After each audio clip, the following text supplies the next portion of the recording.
இனியவளே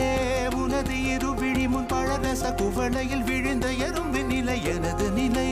விலக விருப்பமில்லையே பூவே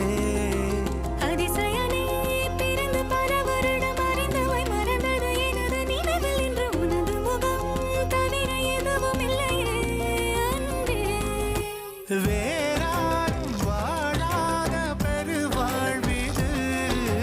நினைத்தாலே மனமெங்கும் மழை தூவுது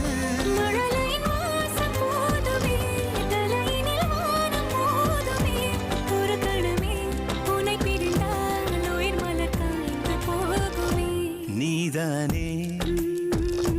பொஞ்சாதி நானே உன் சரிப்பா